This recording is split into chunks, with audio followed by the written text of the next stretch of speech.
Geç abi. Ne olmuş hocam? Oğlum kaybolmuş. Sizin oğlun mu kaybolmuş? Tabii canım. Neden? Kaybolmuş. Evi terk etmiş. Ölmüş. Gebermiş. Yaşıyor. Yani hey ama tüne hani tüne filmi var ya. Diye aslında köyü var ama tüne. O nasıl oluyor?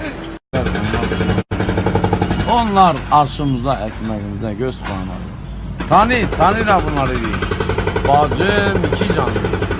Bez kardan emizdik çayı. Anam sağ gibi sağlar siyatını. Nasıl unuturum seni ben vesikalı yarım. Alnındaki bıçak yarası senin yüzünden.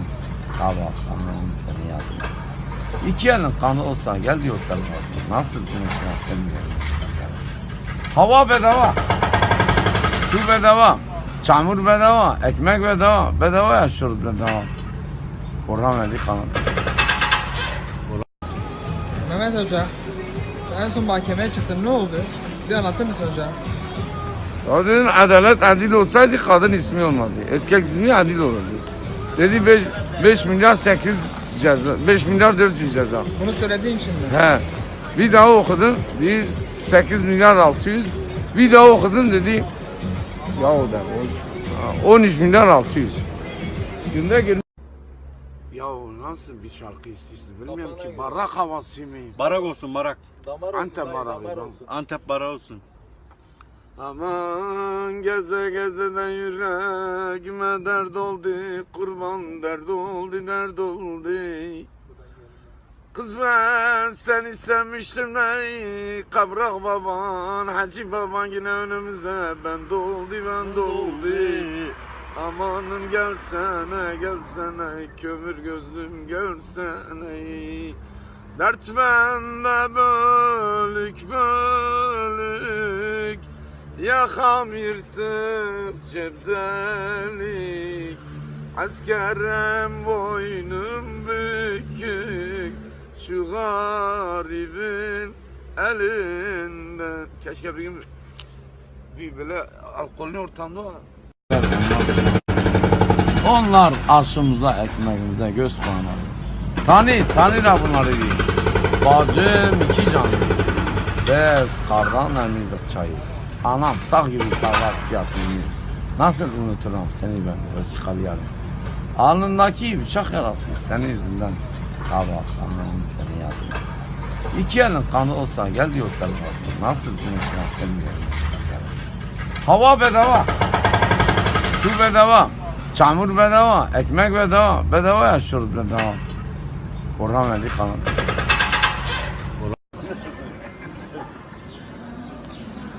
Ne koyayım? Zeki mi nesin? Alo. Yo ne dersin?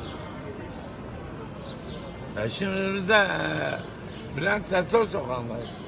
Sanat sokağı.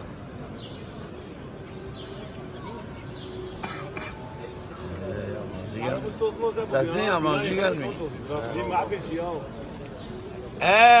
Hocam ne yapsın? Ya yeni çıkardın ha hocam. Yemin ediyorum Zeki hocam. Sen köpeğiyse ona. Bana hoca gelir şimdi. Hoca yoldadır. Oraya ne yapıyor şu kahve?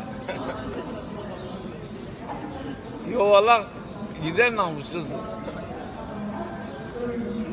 Kaç dakikayız? Tamam. Zeki hocam benim arkadaşım. Götüne patlıcan sokacaksın. Tamam mı? O kadar. Patlıcan ya içine patlarsan. Yavrum kadın biri götüne balık sokuyor. Bir de balığın çıkışı zor. Girişi kolay, çıkışı zor. Türk Kızıltepe'liydi. Hele şeyi anlat. İbrahim Çavuş. Hele Hanefi ile uçağı nasıl kaçırdınız onu anlat Hanefi. Onu anlat. Hele anlat ya. Yemin ediyorum bak sana anam avradım olsun. Şimdi Atatürk Ortaokulu 1972. He. Ben Hanfi İsmail, Songül Yalçın'la şimdiki Osman Baydan'ın hanımı yok, Reyhan Evet. Yalçın'la. Kaldık. Projeyi çizdik, Songül çizdi, Mehmet Yargı'yla Dicle dedi. Dedi tamam çalacak. Uçak gitti amına. Macera amına. Şeyi silahı nasıl koydunuz içeri? Ansiklopedinin içine koy. Ansiklopedi. Ya he.